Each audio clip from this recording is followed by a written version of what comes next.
வருங்கால அரசு அதிகாரிகளுக்கு வணக்கம். கூகுள் சி யூனிவர்ஸ் யூடியூப் சேனல்ல இன்னைக்கு நம்ம பார்க்க போற டாபிக் சயின்ஸ் அண்ட் டெக்ல இஸ்ரோவோட சேர்மன் இப்ப மாத்திருக்காங்க. யார் புதுசா வந்திருக்கா? இவர பத்தி தான் இப்ப நம்ம பார்க்க போறோம். இந்த டாபிக்ல 2025ல நம்ம எழுத போற டிஎன்பிஎஸ்சி குரூப் 1, குரூப் 2, குரூப் 4 இந்த 3 எக்ஸாம்ல கண்டிப்பா ஏதாவது ஒரு எக்ஸாம்ல இந்த டாபிக்ல கொஸ்டின் உறுதியா இருக்கு. ஏன்னா இது அவ்வளோ முக்கியமான ஒரு நியமனம். உங்களுக்கே தெரியும், இஸ்ரோவோட புதிய தலைவரா வி நாராயணன் இவர் இப்ப பதவி ஏற்றிருக்காரு. ஓகேவா? அதனால யார் இந்த நாராயணன் பிளஸ் இவரை வச்சு ஒரு சில இன்ஃபர்மேஷன்ஸ் நம்ம டிஸ்கஸ் பண்ணலாம். இந்த வீடியோஸை மறக்காம லாஸ்ட் வரைக்கும் பாருங்க. இவரை வச்சு நான் உங்களுக்கு நிறைய இன்ஃபர்மேஷன் சயின்ஸ் அண்ட் டெக்ல குறிப்பாக இஸ்ரோவோட சாதனைகள் பற்றி நான் சொல்ல போகிறேன். ஓகே, நம்ம ஸ்டார்ட் பண்ணலாம். நம்ம டாபிக்கோட ஹெட்டிங் பார்த்தீங்கன்னா வி நாராயணன் இஸ்ரோவின் புதிய தலைவராக நியமனம். ஓகே, இஸ்ரோனா இதோடைய ஃபுல் ஃபார்ம் உங்களுக்கு தெரியணும். இந்தியன் ஸ்பேஸ் ரிசர்ச் ஆர்கனைசேஷன், தமிழில் இந்திய விண்வெளி ஆய்வு மையம். இதோட புதிய தலைவர் தான் வி நாராயணன். அப்போ இவர் எத்தனாவது பர்சன் அப்படின்னு கேட்டாங்கன்னா 11th பர்சன். ஏன்னா உங்களுக்கு கொஷின் இப்படியும் கேட்பாங்க, இஸ்ரோவோட 10வது தலைவர் யார், இஸ்ரோவோட 11வது தலைவர் யார் இப்படின்னு கேட்பாங்க. ஒரு சில வெப்சைட்டில் நாராயணன் 12th பர்சன் சொல்லியிருப்பாங்க. அது ஏன் 12ன்னு சொல்கிறாங்கன்றத நான் அடுத்து சொல்கிறேன். ஓகேவா? சரிங்கப்பா. அதுக்கப்புறம் இவர் இஸ்ரோவோட தலைவராகவும் இருக்காரு. இப்போ பதவியேற்றப்ப கூடுதலாக இன்னொரு போஸ்டிங்லேயும் இவர் இருக்காரு. அது என்ன போஸ்ட்னா விண்வெளித்துறையின் செயலாளர், அதாவது செக்ரட்டரியாகவும் இவரை நியமனம் பண்ணியிருக்காங்க. அப்போ எந்த நாளில் வி நாராயணன் இவரை அறிவிச்சாங்கன்னா 8 ஜான்வரி 2025. யார் அறிவிப்பாங்கன்னா ஏசிசின்னு சொல்லி இந்தியாவில் ஒருத்தவங்க இருக்காங்க. இதோட full form appointment committee of cabinet, தமிழில் மத்திய அமைச்சரவையின் நியமன குழு. அவங்க தான் இந்த போஸ்ட்ல வரவங்கள அனௌன்ஸ்மெண்ட் பண்ணுவாங்க. இந்த நாளில் அறிவிச்சுட்டாங்க. அப்போ வி நாராயணன் இவர் எந்த டேட்ல பதவி ஏற்றிருக்காருன்னா 14 ஜான்வரி 2025. நமக்கு இந்த டேட்டு தான் ரொம்ப முக்கியம். இஸ்ரோவோட 11வது தலைவராக வி நாராயணன் பதவியேற்ற நாள் எப்பன்னு சொல்லி கேட்பாங்க. 14 ஜான்வரி 2025. கிட்டத்தட்ட இதுலேருந்து ஒரு 2 வருஷம் இவர் இந்த பதவியில் கண்டிப்பாக இருப்பார். அப்போ 25ல் வந்திருக்காரா, 2027 வரைக்கும் இவர் தான் இருப்பார். இப்போ 2027 வரைக்கும் இஸ்ரோ என்னென்ன திட்டங்கள்லாம் செயல்படுத்த போகிறாங்களோ எல்லாத்துலேயும் இவருடைய முக்கிய பங்களிப்பு இருக்க போகுது. ஓகேவா? இதுக்கப்புறம் ரொம்ப முக்கியமான ஒரு பாயிண்ட்னா இவர் ஸ்டேட் எந்த மாநிலத்தை சேர்ந்தவர். தமிழ்நாட்டில் கன்னியாகுமரி. ஓகேவா? இதே மாதிரி தான் கே சிவன் இருந்தார். அவர் தமிழ்நாட்டில் நாகர்கோவில் டிஸ்ட்ரிக்டில் இருந்திருப்பார். அவரும் இஸ்ரோவில் தலைவராக இருந்திருக்காரு. இதே மாதிரி இஸ்ரோவோட சாதனை நபர்கள் லிஸ்ட் எடுத்தோம்னா முக்கியமான திட்டங்களில் ஃபுல்லாக தமிழர்கள் தான் இப்போ நிறைய இருக்காங்க. உதாரணத்துக்கு சந்திராயன் திட்டம், லாஸ்டா சந்திராயன் 3 அனுப்புனாங்க வீரமுத்துவேல். அதே மாதிரி ஆதித்ய L1 நிகர் சாஜி, அதே மாதிரி சந்திராயன் 1 திட்ட இயக்குனர் மயில்சாமி அண்ணாதுரை. இந்த மாதிரி நிறைய பேர் தமிழர்கள் தான் இப்போ இஸ்ரோவில் முக்கிய பங்குல இருக்காங்க. இப்போ இஸ்ரோவோட சேர்மனும் தமிழ்நாட்டை சேர்ந்தவர் இப்போ வந்திருக்காங்க. அதனால ரொம்ப முக்கியத்துவம் வாய்ந்ததா இப்போ இருக்குது. ஓகே, அடுத்தது இஸ்ரோல இந்த வி நாராயணன் இவர் எப்போ ஜாயின் பண்ணியிருக்காருன்னா 1984 இவர் ஜாயின் பண்ணியிருக்காரு. கிட்டத்தட்ட எத்தனை வருஷம் இஸ்ரோவில் இவருக்கு எக்ஸ்பீரியன்ஸ் இருக்குன்னா 40 இயர்ஸ். இப்போ 40 ஆண்டுகள் இஸ்ரோவில் வெவ்வேறு பதவிகளில் இவர் இருந்திருக்காரு. நிறைய முக்கிய திட்டங்களில் இவருடைய பங்களிப்பு இருந்திருக்கு. இது எல்லாமே நான் அடுத்தடுத்து சொல்கிறப்ப உங்களுக்கு எல்லாமே புரியும். சரிங்களா? ஓகே, அப்போ நாராயணன் இப்போ இஸ்ரோவோட புதிய தலைவர், அதாவது 11th பர்சனா இப்போ வந்துட்டாரா? அப்போ இவருக்கு முன்னாடி யார் இருந்தா, யாரை ரீப்ளேஸ் பண்ணி இவர் வந்திருக்காருன்னா 10th பர்சன் சோம்நாத் கடைசியாக அவர் இருந்தார். இவருக்கு இப்போ பதவி காலம் முடிவுக்கு வந்துருச்சு. ஓகே, அடுத்தது இப்போ நம்ம என்ன பார்க்க போறோம்னா இஸ்ரோவோட தலைவர்களோட லிஸ்ட் இந்த டாபிக்கோட சேர்த்து நம்ம பார்க்க போறோம். ஓகேவா? ஏன்னா நமக்கு கரண்ட் அப்டேட்டை வச்சு உங்களுக்கு கொஸ்டின் எப்படி கேட்பாங்கன்னா ஜிகேல கொஸ்டின் கேட்பாங்க. இஸ்ரோவோட முதல் தலைவர் யார், இந்த மாதிரி கொஸ்டின் கேட்பாங்க. அப்படி கேட்குறப்ப விக்ரம் சாராபாய் இவரை நம்ம என்ன பண்ணணும், ஸ்கோர் பண்ணணும். அப்போ இஸ்ரோவில் முக்கியமானவங்களுடைய லிஸ்ட்டு இப்போ நான் தரேன். அதில் அவங்க இருந்த காலத்தில் என்னென்ன பண்ணாங்க அதுவும் நான் சேர்த்து சொல்கிறேன். இனிமேல் பார்க்க போகிறது ஒவ்வொன்றும் ரொம்ப ரொம்ப முக்கியம். ஓகே, ஃபர்ஸ்ட் யாருன்னா விக்ரம் சாராபாய். இவர் தான் இஸ்ரோவோட முதல் தலைவர். இவரை பொதுவாக என்ன சொல்லுவாங்க, ஃபாதர் ஆஃப் இஸ்ரோ, இந்திய விண்வெளி ஆய்வு திட்டத்தின் தந்தைன்னு சொல்லுவாங்க விக்ரம் சாராபாய். ஓகேவா? அதே மாதிரி இவர் இருந்த காலத்தில் தான் கிட்டத்தட்ட பார்த்தீங்கன்னா இன்காஸ்பர் INCOSPAR இவர் இவர் இஸ்ரோட தலைவரா வந்த காலத்துல தான் இன்காஸ்பர் என்ன பண்ணியிருப்பாங்க, இஸ்ரோன்னு சொல்லி பேர் மாற்றம் பண்ணியிருப்பாங்க. இன்காஸ்பர் கிட்டத்தட்ட பார்த்தீங்கன்னா 1963 இருந்து 1969 வரைக்கும் இது செயல்பாட்டில் இருந்துச்சு. இதுதான் இஸ்ரோவோட பழைய பெயர், அதாவது Indian national committee for space research. Okay, next one. First தலைவருக்கு அடுத்து நான் உங்களுக்கு கொடுக்குற அப்டேட் வந்து 4th UR ராவ். இவரும் ரொம்ப முக்கியமானவர். இவரை பொதுவாக என்ன நேம் சொல்லி அழைப்பாங்கன்னா satellite man of India. Satellite man of India. இதெல்லாம் உங்களுக்கு ஸ்டாட்டிக் ஜிக்கில் கேட்பாங்க. இந்தியாவின் செயற்கைக்கோள் மனிதர் என்று அழைக்கப்படும் நபர் யார் அப்படின்னு கொடுத்தாங்கன்னா UR ராவ். அடுத்தது 5th ஒன் கஸ்தூரி ரங்கன். இவரும் ரொம்ப முக்கியமானவர். கஸ்தூரி ரங்கன் ரொம்ப முக்கியமான ஒரு கமிட்டிக்கு இவர் தலைமை பொறுப்பு ஏற்றிருப்பாரு. அது என்னன்னா நியூ எஜுகேஷன் பாலிசி, புதிய கல்விக் கொள்கை எந்த கமிட்டி அளித்த பரிந்துரைப்படி இந்தியாவில் அமல்படுத்தினாங்க. அதாவது 2020 ஜூலை 29 இந்தியாவில் புதிய கல்விக் கொள்கை அமல்படுத்தியிருப்பாங்க. எந்த கமிட்டின்னு கேட்டாங்கன்னா இஸ்ரோவோட முன்னாள் தலைவர் கஸ்தூரி ரங்கன் இவர் அளித்த பரிந்துரை. அப்ப இவரும் இஸ்ரோவோட சேர்மனா இருந்திருக்காரு. அடுத்தது 6th ஒன் மாதவன் நாயர். இவர் இஸ்ரோல தலைவரா பணியாற்றின காலத்துல தான் என்ன திட்டம், ரொம்ப முக்கியமான திட்டம் ஒன்று லான்ச் பண்ணாங்கன்னா சந்திரயான்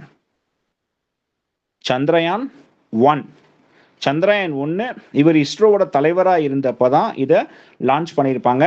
22 அக்டோபர் 2008 அனுப்பியிருப்பாங்க. இது டிஎன்பிஎஸ்சி கொஸ்டின். சந்திரயான் 1 லான்ச் பண்ணப்ப இஸ்ரோவோட தலைவர் யாருன்னு சொல்லி கேட்டிருக்காங்க. So answer Madhavan Nair. Next one 7th பிளேஸ்ல ராதாகிருஷ்ணன். இவர் இஸ்ரோட தலைவராக இருந்தப்பதான் ரொம்ப முக்கியமான ஒன்று செயல்படுத்தினாங்க. அதாவது MOM சொல்லுவாங்க, மார்ஸ் ஆர்பிட் மிஷன். அதாவது செவ்வாய் கிரகம் இருக்குல்ல, செவ்வாய் கிரகம் மார்ஸ், இதற்கு நம்ம விண்கலம் அனுப்பி ஒரு பெரிய சாதனை படைச்சிருப்போம். முதல் முயற்சியிலேயே வெற்றி கண்ட நாடு நம்ம இந்தியா. ஸோ அந்த ஸ்கீமோட பேர் வந்து மங்கள்யான். சரிங்களா, மங்கள்யான் 5 நவம்பர் 2013 நம்ம இதை லான்ச் பண்ணியிருப்போம். இதுக்கப்புறம் செவ்வாய் கிரகத்தோட சுற்றுவட்ட பாதையில் 24 செப்டம்பர் 2014 மங்கள்யான் வந்து ரீச் ஆயிருக்கும். ஓகேவா. அதே மாதிரி ராதாகிருஷ்ணன் லேட்டஸ்டா போன 2024 ரொம்ப முக்கியமான ஒரு கமிட்டிக்கும் இவர் பொறுப்பேற்றிருந்தாரு. கிட்டத்தட்ட 22 ஜூன் 2024 இவரை நியமனம் பண்ணியிருப்பாங்க. அது என்ன கமிட்டினா, சமீபத்தில் மத்திய அரசு நடத்தின ஒரு சில தேர்வுகளில் பார்த்தீங்கன்னா அந்த வினாத்தாள் கசிவு, ஒரு சில குளறுபாடுகள் வந்து நிறைய வந்துச்சு. ஃபார் எக்ஸாம்பிள் நீட் எக்ஸாம் உட்பட. அப்ப இது சம்பந்தமா ஒரு கமிட்டி ஒன்று கொண்டு வந்தாங்க. அந்த கமிட்டிக்கு யாரு பொறுப்பேற்றார்னா இதே ராதாகிருஷ்ணன். அப்ப இஸ்ரோட சேர்மன் 2 கமிட்டியில் இருந்திருக்காங்க. ஒன்னு கஸ்தூரி ரங்கன், இன்னொன்னு ராதாகிருஷ்ணன். இன்னும் டீப்பா நம்ம இறங்கி பார்த்தோம்னா இன்னும் நமக்கு நிறைய விஷயங்கள் கிடைக்கும். எப்பவுமே ஒரு நியமனத்தை வச்சு நம்ம நிறைய படிக்கணும். படிக்கிறப்போ உங்களுக்கு நிறைய கொஸ்டின் உள்ள வந்து மாட்டோம். ஓகே, அப்ப இந்த வினாத்தாள் கசிவு சம்பந்தமா மத்திய அரசு தேர்வு சம்பந்தமா எந்த கமிட்டி கொண்டு வந்தாங்கன்னா ஆன்சர் ராதாகிருஷ்ணன். அடுத்தது 8% AS கிரண்குமார். இவர் காலத்துல அனுப்புனது ரொம்ப முக்கியமானது அஸ்ட்ரோசாட்ன்றது இந்தியாவின் முதல் விண்வெளி ஆய்வு செயற்கைக்கோள். இந்த லைனை கொடுத்து அப்படியே கேட்பாங்க. இது ஆல்ரெடி டிஎன்பிஎஸ்சி கொஸ்டின். இந்தியாவின் முதல் விண்வெளி ஆய்வு செயற்கைக்கோள், இதோட பேர் கேட்டாங்கன்னா அஸ்ட்ரோசாட். இது எப்போ லான்ச் பண்ணாங்கன்னா 28 செப்டம்பர் 2015 இதை லான்ச் பண்ணியிருப்பாங்க. ஒரு பெரிய வெற்றி. ராக்கெட் வந்து PSLV C30 மூலமா இதை அனுப்பி சாதனை படைச்சிருப்பாங்க.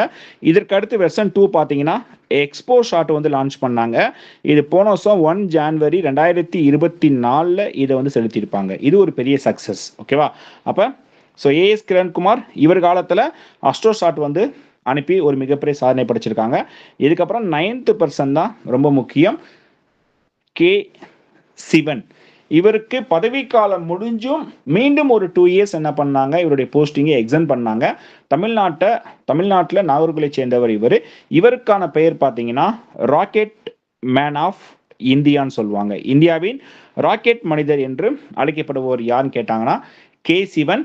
இவர் இருந்த காலத்தில் ரொம்ப முக்கியமாக சந்திரயான் 2 வந்து லான்ச் பண்ணாங்க. இந்த திட்டம் பாதி வெற்றி பாதி தோல்வின்னு சொல்லலாம். மேக்சிமம் வெற்றி தான். அந்த விக்ரம் லேண்டர் மட்டும் தான் ஃபெயிலியர் ஆயிடுச்சு. ஒரு சேட்டலைட்லேயே லேண்டர் தான் ரொம்ப முக்கியம். அது ஃபெயிலியர் ஆயிடுச்சு. இதுக்கப்புறம் சந்திராயன் 3 வந்து செயல்படுத்துறதுக்கு முக்கிய காரணமா இவர் இருந்தாரு. இதுக்கப்புறம் ககன்யான் ஸ்கீமை வந்து அறிவிச்சதுலேயும் இவருடைய பங்களிப்பு ரொம்ப முக்கியமானது. இன்னும் நிறைய சாதனைகள் சொல்லலாம். உதாரணத்துக்கு நம்ம தமிழ்நாட்டில் இஸ்ரோவோட புதிய ராக்கெட் ஏவுதளம் உருவாக்கிட்டு வராங்க. அதுவும் இவர் இஸ்ரோவோட சேர்மனாக இருந்தப்போ தான் இது எல்லாமே என்ன பண்ணாங்க, அறிவிச்சாங்க. அதனால கே சிவன் ரொம்ப ரொம்ப முக்கியமானவர். இவரை பற்றி தனியாகவே நம்ம ஒரு கிளாஸ் நம்ம என்ன பண்ணலாம், நம்ம டிஸ்கஸ் பண்ணுவோம். ஓகே, இதுக்கப்புறம் இஸ்ரோவில் தற்காலிக தலைவரா யாராவது இருந்தாங்களா அப்படின்னு கேட்டா சைலேஷ் நாயக்னு சொல்லி ஒருத்தர் இருந்திருக்காரு. அதனால தான் ஒரு சில வெப்சைட்ல இப்ப பதவி ஏற்றிருக்கிற நபர் இஸ்ரோவோட புதிய தலைவர் உங்களுக்கு தெரியும், வி நாராயணன். இவர் ஒரு சிலதுல 12% சொல்லி மென்ஷன் பண்ணியிருந்தாங்க. அது என்னன்னா இந்த சைலேஷ் நாயக்கு சேர்த்து சொல்லியிருக்காங்க. ஆனா இவர் தற்காலிக தலைவர். ஏன்னா இவர் 1 ஜான் 2015 இந்த நாள்ல இருந்து 12 ஜான்வரி 2015 கிட்டத்தட்ட ஒரு 11 டேஸ் தான் இஸ்ரோவோட தலைவராக இருந்திருக்காரு. ஒரு ஜஸ்ட் ஒரு தற்காலிக பதவி. அதனால இதை எப்பவுமே நம்ம லிஸ்ட்ல சேர்க்க கூடாது. ஓகேவா? அதனால அதிகாரப்பூர்வமா வி நாராயணன் இஸ்ரோவோட 11வது தலைவர் தான், 100% கன்ஃபார்ம். சரிங்களா? அதனால இப்ப நான் சொன்ன விஷயங்கள் சேர்மன் லிஸ்ட், இது எல்லாமே ரொம்ப முக்கியம். இதை நல்லா படிச்சு வச்சுக்கோங்க. இதே மாதிரிதான் எந்த ஒரு நியமனங்கள் நீங்க பார்த்தாலும் லாஸ்டா யார் இருந்திருக்கா, இவங்க யாரு, நிறைய விஷயங்கள் அந்த நியமனத்தை வச்சு நம்ம கண்டிப்பாக நம்ம படிக்கணும். ஓகே, அடுத்தது இஸ்ரோவை பற்றியும் ஒரு சில இன்ஃபர்மேஷன் நான் கொடுத்துறேன். இன்காஸ்பர் நான் இப்போ தான் சொல்லியிருந்தேன். இதோட பழைய பேர் இந்தியன் ஸ்பேஸ் ரிசர்ச் ஆர்கனைசேஷன், இந்திய விண்வெளி ஆய்வு மையம். இஸ்ரோ எப்போ உருவாச்சுன்னா, அதாவது இந்த பேரில் 15 ஆகஸ்ட் 1969. நிறைய எக்ஸாமில் ஜிகேலே கேட்டிருக்காங்க இஸ்ரோ அமைப்பு உருவான ஆண்டு. அதுக்கப்புறம் இஸ்ரோட தலைமையிடமும் கேட்டிருக்காங்க, கர்நாடகாவில் பெங்களூர். அதே மாதிரி இஸ்ரோவோட செயற்கைக்கோள் ஏவுதளம், அதாவது பிரைமரி ஸ்பேஸ் ஸ்பாட்ஸ் எங்க இருக்குன்னு கேட்டாங்கன்னா சதீஷ் தவான் ஸ்பேஸ் சென்டர். இது எங்க இருக்குன்னா ஆந்திர பிரதேசில் ஸ்ரீஹரிகோட்டா. ஆந்திர பிரதேசில் ஸ்ரீஹரிகோட்டா உங்களுக்கு தெரியும். இப்போ எல்லா செயற்கைக்கோளும் இந்த இடத்துல வச்சு தான் லான்ச் பண்ணிட்டு இருக்கோம். சரிங்களா? அதே மாதிரி ஃபாதர் ஆஃப் இஸ்ரோ யாருன்னு கேட்டாலும் உங்களுக்கு தெரியணும், விக்ரம் சாராபாய் இவர் தான். அதே மாதிரி இஸ்ரோவோட முதல் திட்டம் ஃபர்ஸ்ட் சேட்டலைட் எதுன்னு கேட்டாங்கன்னா ஆன்சர் ஆரியபட்டா. ஆரியபட்டா இது 19 ஏப்ரல் 1975 இதை லான்ச் பண்ணியிருப்பாங்க. இது இந்தியாவோட திட்டம். ஆனால் இந்திய மண்ணில் வச்சு அனுப்பல. இது கிட்டத்தட்ட ரஷ்யா கிட்ட கொடுத்து நம்ம இதை லான்ச் பண்ணியிருப்போம். ஓகேவா? ஸோ இஸ்ரோ நான் சிம்பிளாக சொல்லியிருக்கேன், டீட்டெயிலாக இன்னும் கொஞ்சம் பார்க்கணும், நம்ம அடுத்தடுத்து பார்ப்போம். ஓகே, அடுத்தது இப்போ திரும்ப நாராயணன் இவரை பற்றி பார்க்க போகிறோம். இவர் என்னென்ன திட்டத்தில் முக்கிய பங்களிப்பாக இருந்திருக்காரு. நான் ஏற்கனவே சொல்லியிருக்கேன், நாராயணன் இஸ்ரோவில் 40 ஆண்டுகள் எக்ஸ்பீரியன்ஸ். ஓகேவா? அப்போ இந்த 40 ஆண்டுகளில் முக்கியமாக என்னென்ன பண்ணியிருக்காரு, அதில் ஃபஸ்ட்டு PSLV C-57 இது அனுப்புனதுல இவருடைய பங்களிப்பு ரொம்ப முக்கியமானது. PSLVனா full form polar satellite launch vehicle. இது வந்து ராக்கெட். இப்போ நம்ம இஸ்ரோ LVM யூஸ் பண்றோம், PSLV பொதுவாக யூஸ் பண்றோம். ஓகேவா? அப்போ இந்த PSLV C-57 இதன் மூலமா அனுப்புனது ஆதித்யா L1. ஆதித்யா L1 இந்தியாவின் முதல் சூரிய ஆய்வு திட்டம். அதாவது சூரியனை ஆய்வு பண்றதுக்காக, சூரியனோட வெளிப்புற தோற்றம் இருக்குல்ல, இதை வந்து ஆய்வு பண்றதுக்காக இந்தியா அனுப்புனது தான் ஆதித்யா L1. இது எப்போ அனுப்புனாங்கன்னா 2 செப்டம்பர் 2023 நம்ம இதை அனுப்பியிருப்போம். L1 புள்ளியை எப்போ ரீச் ஆச்சுன்னா 6 ஜான்வரி 2024 L1 புள்ளியை வந்து இது ரீச் பண்ணுச்சு. ஓகேவா? அப்போ இது ஒரு முக்கியமான மைல்கல் இவர் பணியாற்றினதுல. அடுத்தது GSLV Mark 3 ராக்கெட்.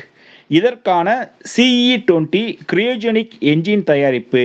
இந்த பணிகள்லையும் இவருடைய பங்களிப்பு ரொம்ப முக்கியமானதாக இருந்திருக்கு. இப்போ மேக்சிமம் நம்ம யூஸ் பண்ணுற ராக்கெட் வந்து, அதாவது அதிக எடை கொண்ட செயற்கைக்கோள் அனுப்புறதுக்கு நம்ம GSLV தான் பொதுவாக யூஸ் பண்ணுறோம். ஆனால் இப்போ இதை LVM சொல்லுவாங்க, லான்ச் வெஹிக்கிள் மார்க். அப்போ GSLV MK3 இதில் வெர்ஷன் 1 இருக்கு, MK2 இருக்கு, MK3 இருக்கு. MK3 தான் இப்போ வந்து லேட்டஸ்ட் அப்டேட் வெர்ஷன். அப்போ இந்த MK3 ஃபர்ஸ்ட் டெஸ்ட் பண்ணது டேட் கேட்டாங்கன்னா உங்களுக்கு தெரியணும், 5 ஜூன் 2017 டெஸ்ட் பண்ணியிருப்பாங்க. ஓகே, அடுத்தது சந்திரயான் 2 and 3 இதோட வெற்றியில முக்கிய பங்களிப்பு இவரை சேரும். இவர் திட்ட இயக்குனர் கிடையாது, இவரும் ஒரு முக்கியமான ஒரு நபரா இருந்திருக்காரு. இதை வச்சு உங்களுக்கு தெரிய வேண்டியது, சந்திராயன் 2 லான்ச் பண்ண டேட் வந்து 22 ஜூலை 2019. சந்திராயன் 3 வந்து எப்ப அனுப்புனாங்கன்னா 14 ஜூலை 2023. சந்திராயன் 3 தான் நமக்கு ஒரு மிகப்பெரிய வெற்றி. உங்களுக்கு தெரியும், நிலவுல தென் துருவத்தை ஆராய்ந்த முதல் நாடு நம்ம தான், சரிங்களா? முதல் நாடு நம்ம தான். கிட்டத்தட்ட 23 ஆகஸ்ட் 2023 ஸோ விக்ரம் லேண்டர் நிலவுல தென் துருவத்தில் இறங்கியிருக்கும். இந்த 23 ஆகஸ்ட் கூட மத்திய அரசு ஒரு டேவாவே அனௌன்ஸ்மெண்ட் பண்ணாங்க, நேஷனல் ஸ்பேஸ் டே. அந்த விக்ரம் லேண்டர் நிலவுல தென் துருவத்தில் இறங்கின இடத்துக்கு கூட என்ன பேர் வந்து கொண்டு வந்தாங்கன்றது உங்களுக்கு தெரியும். சிவசக்தின்ற பேர் என்ன பண்ணியிருப்பாங்க, மத்திய அரசு கொண்டு வந்திருப்பாங்க. ஓகேவா? அப்ப இதுல ஃபுல்லா முக்கிய பங்களிப்பா வி நாராயணன் அவர்கள் இருந்திருக்காரு. நெக்ஸ்ட், இவரு வேற என்னென்ன பணிகள்ல இருந்திருக்காரு? எல்பிஎஸ்சில தலைவரா இவர் இருந்திருக்காரு. இன்னைக்கு வி நாராயணன் இஸ்ரோவோட தலைவரா வந்தனால இந்த பதவி இப்ப காலியா இருக்கு.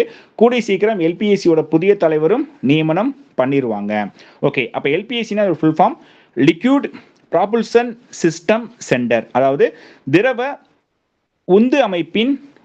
உந்து அமைப்பு மையத்தின் இயக்குனரா இவர் இருந்திருக்காரு. இது எப்போ உருவாச்சு உங்களுக்கு தெரியணும். சப்போஸ் ஜிகேல கூட கேட்பாங்க.